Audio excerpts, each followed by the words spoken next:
Hello बच्चों, let's read the question. The question says, differentiate between endoosmosis and exosmosis. तो सबसे पहले क्या करेंगे, इस क्वेश्चन का की कॉन्सेप्ट लिख लेते हैं. इस क्वेश्चन का की कॉन्सेप्ट है osmosis. And what is osmosis? Osmosis is movement of solvent. And what could be the solvent? Solvent could be something like water through a semi-permeable membrane into a solution with higher concentration of solute. तो अभी हमें क्या बताना है? हमें बताना है कि एंडोऑस्मोसिस और एक्सोऑस्मोसिस के बीच में क्या डिफरेंस है. तो सबसे पहले हम एंडोऑस्मोसिस के बारे में लिखते हैं. What is endo? Endo means inside, and if you are referring to cell, it means inside the cell. In endoosmosis, solvent moves inside the cell. इसमें क्या होता है?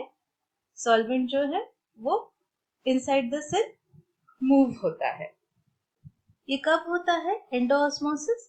ये एंडोऑस्मोसिस तब होता है जब हम सेल को हाइपोटोनिक सॉल्यूशन में रखते हैं.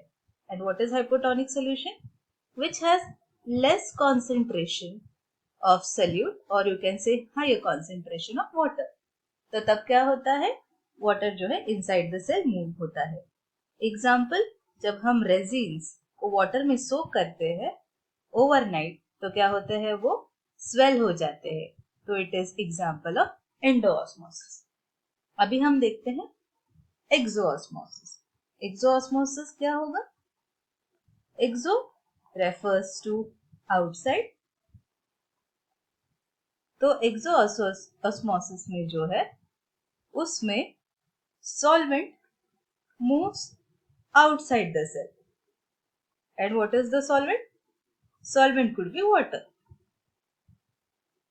It moves outside the cell. और एक्सोऑस्मोसिस कब होता है? जब हम सेल को हाइपरटोनिक सॉल्यूशन में रखते हैं. What is hypertonic solution?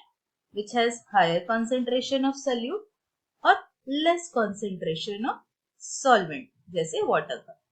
तो तब क्या होता है? सेल से वाटर इक्वलाइज करने के लिए हाइपरटोनिक सॉल्यूशन में मूव होता है. इसका एग्जाम्पल क्या है? इसका एग्जाम्पल है when grapes are kept in salt solution.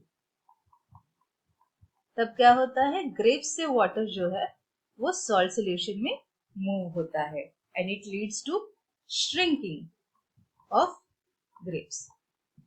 तो ग्रेप्स क्या हो जाते हैं? वो श्रिंक हो जाते हैं.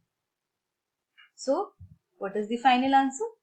The final answer is endoosmosis is the process where solvent moves inside the cell, while exosmosis is the process where solvent moves outside the cell. I hope you understood this well. Best of luck.